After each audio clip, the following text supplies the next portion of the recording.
முக்கியமான நிகழ்வு இப்போ நடக்க இருக்குது. ஏற்புரை வழங்க இருக்கிறார் கதாநாயகன் அவர்கள். எல்லாருக்கும் நன்றாம் பணிதல் அவருள்ளம் செல்வர்க்கே செல்வம் தகைத்து, பணிவு என்னும் பண்பு எல்லாருக்கும் நலம் பயக்கும். ஏற்கனவே செல்வந்தர்களாக இருப்பவர்களுக்கும் அந்த பண்பு மேலும் ஒரு செல்வமாகும்.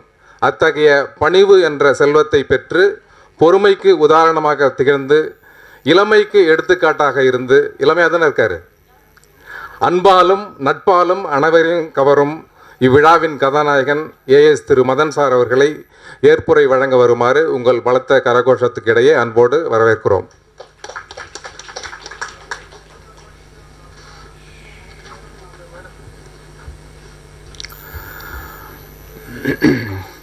வணக்கம். இங்கே பல தமிழ் பேச்சாளர்கள் வந்திருக்கிறார்கள். அவர்களைப் போல் என்னால் பேச முடியாது. இருந்தாலும் என்னால் என் மனதில் பட்டதை நான் பேசிவிடுகிறேன். முதலில் என்னுடைய பணி விடை விழாவிற்கு வருகை தந்திருக்கின்ற நமது சீனியர் டிடிஎம் அவர்களுக்கும், சீனியர் ஏஓ அவர்களுக்கும், ஏடிஎம் அவர்களுக்கும், ஏடிஎம் சாந்தி மேடம் அவர்களுக்கும், ஏடிஎம் குணா சார் அவர்களுக்கும், மற்றும் என்னுடைய எஸ்எஸ் சத்யநாராயணன் சார் அவர்களுக்கும், எஸ்எஸ் வெங்கடேசன் அவர்களுக்கும், மற்றும் எனது நண்பர்கள் அனைவருக்கும் என்னுடைய நன்றியை தெரிவித்துக் கொள்கிறேன். இதற்கு மேலாக இந்த விழா தொடங்குவதற்கு முன் தனது காந்தர்வ குரலால் எல்லாரையும் பாடி மகிழ்வித்த திரு மனோகர் அவர்களையும் நான் நன்றி சொல்ல விரும்புகிறேன். அதன் பிறகு இங்கு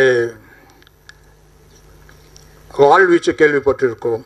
அதே மாதிரி தமிழ் பேச்சை வைத்துக்கொண்டு விளையாடி கொண்டிருக்கும் நமது ஜான்சி ராணி அவர்களுக்கும் என்ன நன்றியை தெரிவித்துக் கொள்கிறேன். வாழ்வீச்சு போல் தமிழ் பேசினால்தான் இனிமை என்றில்லை, அந்த தமிழை மலையாளத்தில் கலந்து பேசினாலும் இனிமையாக தான் இருக்கும் என்பதற்கு உதாரணமாக நமது கீதா ஏஎம் அவர்கள் பேசினார்கள் என்றதை விட பாடினார்கள் என்று சொல்லலாம். மிகவும் இனிமையாக இருந்தது. எல்லோருடைய மனதையும் கொள்ளை கொண்டார்கள். நன்றி. அடுத்து எந்த ஒரு விழாவாக இருந்தாலும், குறிப்பாக இந்த பிரிவு உபச்சார விழாவிற்கு தலைமை தாங்கி நடத்தக்கூடிய நமது காளிதாஸ் அவர்களுக்கும் நன்றியை தெரிவித்துக் கொள்கிறேன். அதன் பிறகு எனக்கு தெரிந்து ஒரு 20 ஆண்டுகளாகவே டிராஃபிக் டிபார்ட்மெண்ட்டில் அவுட்டோர் செக்ஷனிலிருந்து ரிட்டையர்மெண்ட் ஆனால் அதில் முதல்ல வந்து நிற்கக்கூடிய ஆள், தலைமை தாங்கி நடத்தக்கூடியவர் நமது கிருபாகரன். அவர் இல்லைன்னா பிரிவு உபச்சார விழாவே இல்லை என்று சொல்லும் அளவிற்கு ஆகிவிட்டது. அவருடைய அந்த தொண்டு உள்ளத்திற்கு நான் அடிபணிக்கிறேன். அடுத்ததாக எனக்கு எல்லோரும் சொன்னதை போல 2-3 மாதங்களாக எனக்கு உடல்நிலை மிகவும் பாதித்திருந்த காலத்தில் நாங்கள் குடும்பத்தில் பேசி ஒரு முடிவுக்கு வந்தோம். விஆர்எஸ் கொடுத்து விடலாம், இதற்கு மேல் ரிஸ்க் எடுக்க வேண்டாம் என்று ஒரு முடிவுக்கு வந்தோம். அதே நாங்கள் செயல்படுத்தலாம் என்று நினைக்கும் பொழுது என்னுடைய நண்பர் மிஸ்டர் புயல்ராஜ் அவர் ஒரே ஒத்த காலில் நின்று விஆர்எஸ் கொடுக்கக்கூடாது, உனக்கு என்ன நடந்தாலும் நாங்கள் இருக்கோம், பக்கபலமாக இருக்கோம்னு சொல்லி என்னை இன்னைக்கு வரைக்கும் இங்கே நிற்க வச்சிருக்காருன்னா அதுக்கு காரணம் மிஸ்டர் புயல்ராஜ். அவர் கூறியது போலவே எனது SS mister Sathyanarayana and SS Venkatesan, ATM sir, ATM Shanthi madam, இவர்களெல்லாம் எனக்கு மிகவும் உதவி புரிந்து அவர்கள் செய்த உதவியினால்தான் நான் இந்த 3 மாதத்தை எளிதாக கடந்து இன்று சிறப்பாக இந்த விழா நடந்து கொண்டிருக்கிறது. அவர்களுக்கும் என் நன்றியை தெரிவித்துக் கொள்கிறேன். அதன் பிறகு எனது சகோதரர், அவர் இவ்வளோ அழகாக பேசுவார் என்று எனக்கு இன்றைக்கி தான் தெரியும். அவருக்கும் என் நன்றியை சொல்கிறேன். என் பையன் எப்பவுமே நல்லா பேசுவான், அதில் ஒன்றும் எனக்கு டவுட் இல்லை. ஆனால் என் மருமகளும் பேசினானும் போது எனக்கு ரொம்ப சந்தோஷமாக இருந்தது.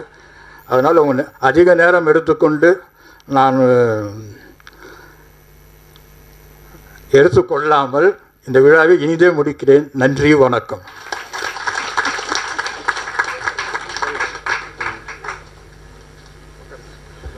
நன்றி சார். பேச தெரியாதுன்னு சொல்லிட்டு ஒரு கிஃப்ட் முடிச்சுட்டு சும்மா அருமையாக பேசிட்டார்ல, பிச்சு உதறிட்டாரு. இதுதான் நீங்கள் ஃபஸ்ட் டைம் கேட்குறீங்க அவர் பேச்சை. ஜான்சி ராணி மேடம் மற்றும் கீதா மேடம் 2 பேரும் பேச்சில் வந்து வால் வீசிட்டாங்களாம். அவங்கள பார்த்தாலே நம்ம கொஞ்சம் ஒதுங்கி தான் போகணும் பொழுது. இனிமேல் அழகாக தமிழில் அழகாக பேசினாங்களாம். சார் நான் செய்வது தலைமை உரையில் சார் தொகுப்புரை. தலைமுறையில் ஐயா அதிகாரிகள் இருக்காங்க. அதிகாரிகள் மற்றும் அலுவலர்கள் அவருக்கு உதவியதை, அவரோட பயணித்ததை மிக சிறப்பாக பகிர்ந்து கொண்டு ஏற்புரை அருமையான ஏற்புரை வழங்கினார். அதற்கு மீண்டும் ஒரு முறை சார் அவர்களுக்கு மனமார்ந்த நன்றியை, பாராட்டுக்களை கைத்தட்டல் மூலம் தெரிவித்துக் கொள்ளலாம்.